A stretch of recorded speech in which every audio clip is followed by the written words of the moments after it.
अगरचे आपने इस वीडियो पर क्लिक किया है तो इसका सीधा सा मतलब है कि आप प्रेजेंट इंडेफिनिट को बहुत अच्छे तरीके से समझना चाहते हैं। और मुझे पूरा यकीन है कि अगरचे आपने इस वीडियो को पूरे कंसंट्रेशन के साथ देखा तो आपका प्रेजेंट इंडेफिनिट टेंस का सारा डाउट्स क्लियर हो जाएगा। तो चलिए शुरू करते हैं। देखिए, टेंस सीखने से पहले दो चीज़ों को समझना बहुत ज़रूरी है। फर्स्ट है कि टेंस होता क्या है और दूसरा है कि टेंस को पहचाने कैसे। मतलब जो भी सेंटेंस हिंदी का होता है वो सारा का सारा टेंस में नहीं जाता, कुछ नो एक्शंस के होते हैं और कुछ टेंस का होता है। तो ये समझना पहले ज़रूरी हो जाता है कि जो भी हम ट्रांसलेट कर रहे हैं हिंदी टू इंग्लिश वो सेंटेंस टेंस का है या नहीं। अगरचे ये समझ जाते हैं तो ये भी समझना आसान हो जाता है कि ये किस टेंस का सेंटेंस है। तो चलिए देखते हैं फर्स्ट सवाल कि टेंस होता क्या है। देखिए, टेंस का सीधा सा मतलब होता है टाइम। अब आप इसे टेंस कह लीजिए या टाइम कह लीजिए, या आप हिंदी में काल कह लीजिए, उर्दू में वक्त कह लीजिए, सब एक ही चीज़ होता है। तो अगरचे टेंस का मतलब टाइम होता है तो टाइम तीन तरह का होता है, प्रेजेंट, पास्ट एंड फ्यूचर। तो अगरचे टाइम तीन तरह का होता है तो टेंस भी तीन तरह का होता है।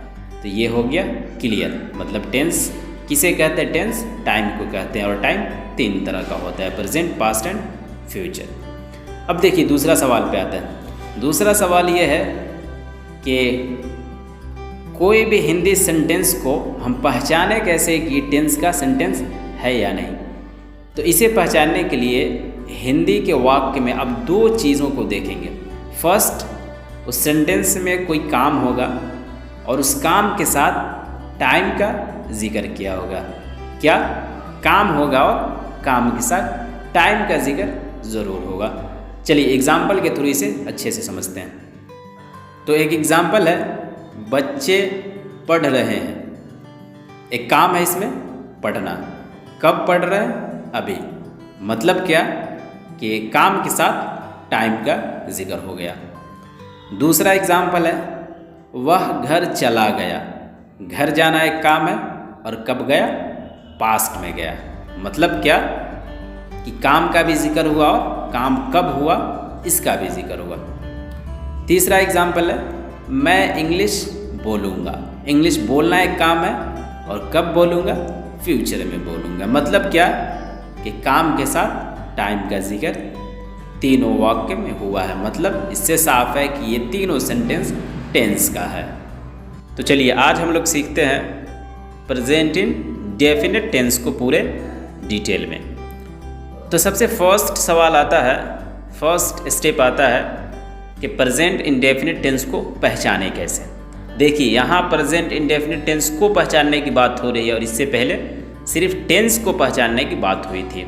वहाँ काम के साथ अगर टाइम आता है तो वो टेंस का सेंटेंस होता है, मतलब किसी भी टेंस का हो सकता है। लेकिन यहाँ सिर्फ स्पेसिफिक टेंस मतलब प्रेजेंट इंडेफिनिट टेंस को पहचानने की बात हो रही है, इसमें कंफ्यूज नहीं होना है। तो सबसे फर्स्ट स्टेप आता है प्रेजेंट इंडेफिनिट टेंस को पहचानने का, कि पहचाने कैसे कि प्रेजेंट इंडेफिनिट का टेंस है। तो देखिए इसे पहचानने के लिए एक ट्रिक है कि हिंदी सेंटेंस के लास्ट में ता है, ते है, ती है आएगा। मतलब जो भी हिंदी का वाक्य है वो ता है, ते है, ती है से ख़त्म होता है। एज फॉर एग्ज़ाम्पल, मैं पढ़ता हूँ, वह खेलता है, हम लोग इंग्लिश सीखते हैं, वे मार्केट जाते हैं। देखिए इन चारों सेंटेंस में ता है, ते है, ती है से सेंटेंस ख़त्म हो रहा है। तो इससे ये क्लियर हो गया कि ये चारों सेंटेंस प्रेजेंट इंडेफिनिट टेंस का है। तो यहाँ तक क्लियर है कि टेंस को पहचानेंगे कैसे, किस टेंस का। अब दूसरा सवाल आता है कि प्रेजेंट इंडेफिनिट का स्ट्रक्चर क्या होता है। स्ट्रक्चर बहुत महत्वपूर्ण चीज़ होता है। आपने अगर पहचान लिया कि टेंस कौन सा है तो फिर उस टेंस का स्ट्रक्चर आपको सीखना पड़ेगा। तो प्रेजेंट इंडेफिनिट का स्ट्रक्चर होता है subject plus V1 plus S और ES प्लस ऑब्जेक्ट। देखिए एस और ES ब्रैकेट में दिया गया, इसका मतलब कि कहीं एस और यस लगाना है और कहीं एस और यस नहीं लगाना है। तो देखिए, जब भी आपका सब्जेक्ट सिंगुलर हो, मतलब हे, शी, इट या कोई एक नाम हो, तो उसके वर्ब के साथ आपको एस और यस लगाना है।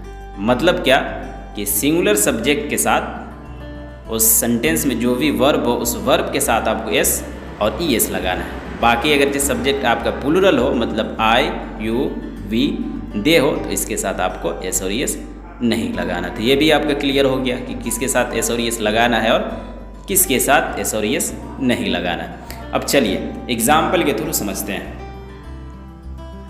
सेम एग्जाम्पल लेते हैं। मैं पढ़ता हूँ, इसका हो जाएगा आई स्टडी। कैसे? सब्जेक्ट के हिसाब से देखिए, सब्जेक्ट स्ट्रक्चर के हिसाब से देखिए। स्ट्रक्चर में सबसे पहले क्या लिखा है कि आपको सब्जेक्ट लिखना हो, तो सब्जेक्ट लिख दिया आई, उसके बाद V1 पढ़ता हूँ, इसका इंग्लिश होगा स्टडी। तो हो गया आपका आई स्टडी। सेकंड एग्जांपल लेते हैं। वह खेलता है, स्ट्रक्चर के हिसाब से बनाइए ही प्लेस। अब देखिए यहाँ प्ले के साथ एस लग गया, मतलब क्या कि वर्ब के साथ एस लग गया। वो क्यों? क्योंकि सब्जेक्ट हमारा सिंगुलर है, सब्जेक्ट हमारा ही है। चलिए थर्ड एग्जांपल लेते हैं। हम लोग इंग्लिश सीखते हैं, स्ट्रक्चर के हिसाब से बनाइए। हम लोग का इंग्लिश हो जाएगा बी, उसके बाद V1 डालना है, तो सीखना का इंग्लिश क्या हो जाएगा? लर्न। उसके बाद ऑब्जेक्ट हमारा है इंग्लिश, हम लोग इंग्लिश सीखते हैं। एक और एग्जांपल ले लेते हैं। वे मार्केट जाते हैं, स्ट्रक्चर के हिसाब से बनाइए। वे या वे लोग का इंग्लिश हो जाएगा दे, उसके बाद आ जाएगा V1 go to market, they go to market. ये हो गया आपका सेंटेंस ट्रांसलेट। इसमें एक चीज़ बहुत महत्वपूर्ण है, सिंगुलर सब्जेक्ट के साथ एस और यस लगाना है और प्लूरल सब्जेक्ट के साथ एस और यस नहीं लगाना है। ऐसे नहीं समझ में आ रहा है तो आप ऐसे समझ ले ही, शी, इट और कोई एक नाम के साथ आपको एस और यस लगाना है और आई, यू, वी, दे के साथ एस और यस नहीं लगाना। अब देखिए एस और यस की बात कर रहे हैं तो ये भी आगे बता देंगे कि एस कहाँ लगाना है और यस कहाँ लगा, लेकिन दूसरे वीडियो में। इसमें अगर बताएंगे तो वीडियो बहुत लंबा हो जाएगा। तो चलिए ये था हमारा प्रेजेंट इंडेफिनिट का सेंटेंस। चलिए तो अब हम लोग इसी सेंटेंस को नेगेटिव में कन्वर्ट करते हैं। तो देखिए जब भी प्रेजेंट इंडेफिनिट में नेगेटिव सेंटेंस बनाना हो तो उसके लिए डू और डज का अलग से यूज़ करते हैं। वो कैसे? देखिए स्ट्रक्चर देखिए, subject plus do does plus not plus V1। अब यहाँ भी कहीं किसी के साथ डू लगाना है और किसी के साथ डज लगाना है, तो ही, शी, इट और कोई एक नाम के साथ आपको डज लगाना है और आई, यू, वी, दे के साथ आपको डू लगाना है, बस दूसरा कुछ भी नहीं है। तो चलिए सेम एग्जांपल लेते हैं। मैं नहीं पढ़ता हूँ, स्ट्रक्चर के हिसाब से बनाइए आई डू नॉट स्टडी, बन गया। दूसरा एग्जांपल लेते हैं। वह नहीं खेलता है, ही डज नॉट प्ले। अब यहाँ डज इसलिए आ गया क्योंकि ही आया है, सिंगुलर सब्जेक्ट आया है। एक और एग्जांपल लेते हैं। हम लोग इंग्लिश नहीं सीखते हैं, तो इसका हो जाएगा we don't learn English. Structure के हिसाब से सबसे पहले सब्जेक्ट डालेंगे, फिर अगर subject I, you, we, they है, प्लूरल है, डू डालेंगे, उसके बाद नॉट डालेंगे, उसके बाद जो भी ऑब्जेक्ट है और V1 डालेंगे, उसके बाद जो भी ऑब्जेक्ट है वो डालेंगे, तो हो जाएगा हमारा वी डोंट लर्न इंग्लिश। देखिए कई बार नॉट में कन्फ्यूज़न हो जाता है कि नॉट कहाँ पे डालें, तो एक सिंपल सा ट्रिक है कि तीसरे नंबर पे हमेशा नॉट को डाल देंगे। देखिए वी डू नॉट, सब सेंटेंस में आप देखिएगा नॉट तीसरे नंबर पे आ जाता है। चलिए अब देखते हैं कि प्रेजेंट इंडेफिनिट का इंटरोगेटिव सेंटेंस को कैसे कन्वर्ट करते हैं। तो सिंपल है, क्योंकि अब हेल्पिंग वर्ब हमको डू डज मिल गया हुआ है। इंटरोगेटिव बनाने के लिए क्या करते हैं, जो भी हमारा हेल्पिंग वर्ब होता है उसको उठा के सब्जेक्ट से पहले डाल देते हैं। स्ट्रक्चर देख लीजिए, do does plus subject plus V1 plus object, अगरचे ऑब्जेक्ट है तो। एग्जाम्पल देखते हैं। क्या तुम पढ़ते हो, तो हो जाएगा डू यू स्टडी। डू को पहले कर दिए, उसके बाद सब्जेक्ट डाल दिए, उसके बाद वर्ब डाल दिए, इसमें ऑब्जेक्ट नहीं है। दूसरा एग्जाम्पल लेते हैं, क्या वह खेलता है? Does he play. अब देखिए सब्जेक्ट हमारा सिंगुलर था, ही था, इसलिए डू नहीं लगा के डज लगाए हैं। अब प्ले के साथ एस नहीं लगा देना है, क्योंकि एक चीज़ हमेशा याद रखना है कि सेंटेंस में सिर्फ एक बार ही चेंजिंग होता है। एक बार अगर चेंज हो गया तो फिर आगे कहीं सेंटेंस में चेंज नहीं करना। तीसरा एग्जाम्पल लेते हैं, क्या हम लोग इंग्लिश सीखते हैं? तो क्या हो जाएगा, do we learn English. Do को सब्जेक्ट से पहले कर देंगे, उसके बाद सब्जेक्ट डालेंगे, उसके बाद V1, उसके बाद object, do we learn English.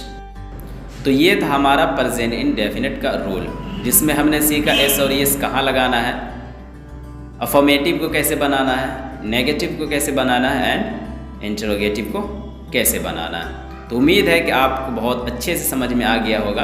अगर चीज़ समझ में नहीं आया है तो इसका मतलब है कि आप अभी बेसिक लर्नर है, और जो भी बेसिक लर्नर होता है उसको समझने में थोड़ी दिक्कत होती है। वीडियो को दोबारा देखिए, 2 बार में नहीं समझ में आ रहा है, 3 बार देखिए, आपको समझ में आ जाएगा। तो आज के लिए इतना ही था, फिर मिलते हैं किसी न्यू लेसन्स के साथ। जब तक के लिए अलविदा।